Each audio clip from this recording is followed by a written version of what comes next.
Hello everyone, welcome to Boss Economic World. I am your host. Today is December 2nd, 2025. While you were busy fighting over the last discounted TV on Black Friday or finishing up your leftover turkey, the real drama wasn't at the shopping mall, it was at 30,000 feet. President Donald Trump, flying back to DC on Air Force One, decided to drop a bomb. Not a literal one, but a monetary one. He told reporters, with that classic grin, "I know who I am going to pick, yeah. We'll be announcing it." He's talking, of course, about the next chairman of the Federal Reserve. The current landlord of the Eccles building, Jerome Powell, is packing his bags. His lease is up in May, but in Trump world, you don't wait until the lease is up to show the apartment. The rumor mill is spinning so fast it's generating its own electricity. The name on everyone's lips? Kevin Hassett. Now, usually, central bank appointments are about as exciting as watching paint dry on a cloudy day. But this?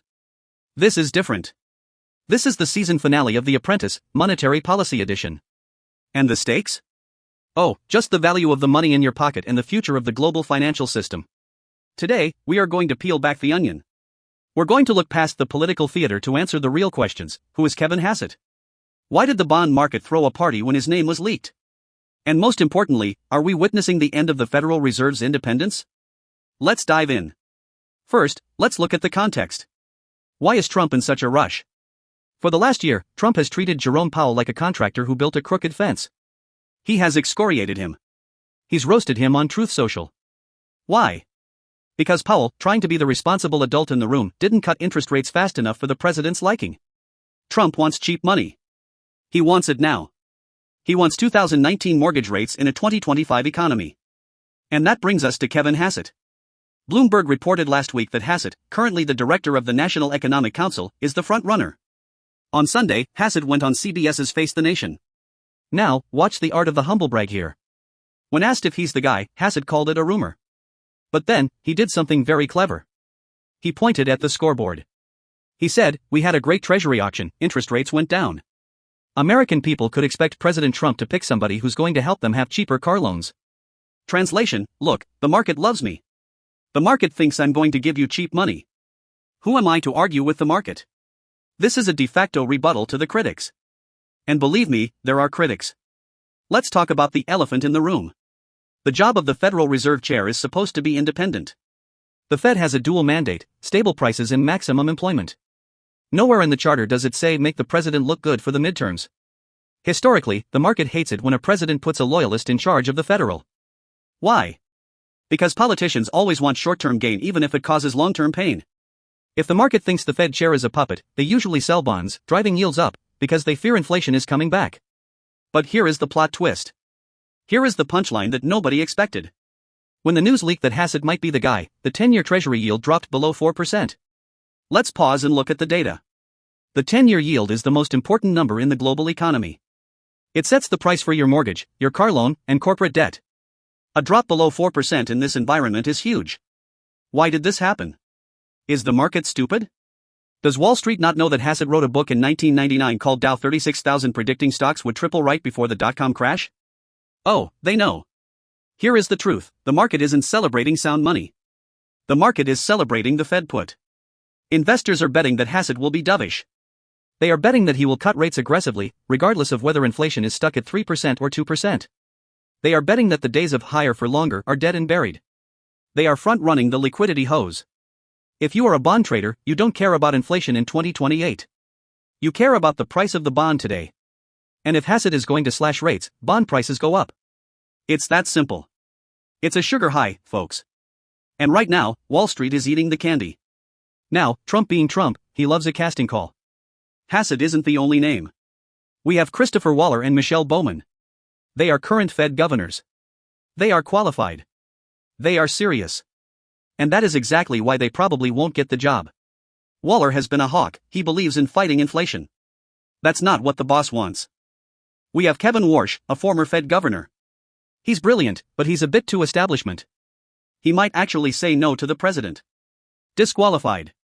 We have Rick Reeder from BlackRock. A Wall Street titan. But does Trump want a guy from BlackRock running the show? That plays well in New York, but maybe not with the populist base. And then there is Treasury Secretary Scott Bessent. Trump keeps saying he'd like Bessent to do it. Bessent keeps saying, please, no. Besant knows that the Treasury Secretary is the guy who spends the money, the Fed chair is the guy who has to clean up the mess. He's happy where he is. So, all roads lead back to Hassett. Why Hassett? Because of trust. Sources say Trump views Hassett as aligned. In the corporate world, aligned means he agrees with me. In the world of central banking, aligned is a dangerous word. Arthur Burns was aligned with Richard Nixon in the 1970s. Nixon pressured him to keep rates low to help his re-election. Burns caved. The result? A decade of stagflation that destroyed the American middle class. Is history repeating itself? It often rhymes. Let's step back and look at the economic reality of December 2025. The U.S. national debt has just crossed another psychological barrier, let's call it the oh my god barrier. The deficit is running hot. We have a Treasury Secretary, Scott Bessent, who needs to issue trillions of dollars in bonds to fund the government. If interest rates are high, the interest payments on that debt consume the entire federal budget. The government needs lower rates to survive. This is what economists call fiscal dominance. It means the central bank is no longer fighting inflation, it is simply keeping the government solvent. If Kevin Hassett is appointed, his job won't just be to help Americans get cheaper car loans, as he claimed on CBS. That's the marketing pitch. That's the boss world translation for the public. His real job will be to ensure the Treasury Department can borrow money cheaply. Hassett mentioned the Great Treasury Auction last week. Why does a Fed hopeful care about a Treasury auction? Because that's the game now. The Fed and the Treasury are becoming one entity. If the market perceives Hassett as the guy who will monetize the debt, meaning print money to buy the bonds, then yields drop in the short term because everyone buys bonds before the Fed does. But in the long term? In the long term, this is how you devalue the dollar. Let's look at the mortgage market. Hassett explicitly mentioned easier access to mortgages. Right now, the spread between the 10-year Treasury and the 30-year mortgage is historically wide. Banks are nervous. If Hassett comes in and slashes the Fed funds rate, mortgage rates will drop. For the average viewer, yes, if Hassett gets the job, you will likely see a window in 2026 where you can refinance your house. House prices might surge again. The stock market will likely rally because cheap money is like rocket fuel for equities. But here is the catch. There is always a catch. If the Fed cuts rates while the government is spending trillions, inflation will come back. It might not be next month, but it will come. And when it does, it hits the poor and the middle class the hardest. Hassett's argument and Trump's argument is that growth cures everything.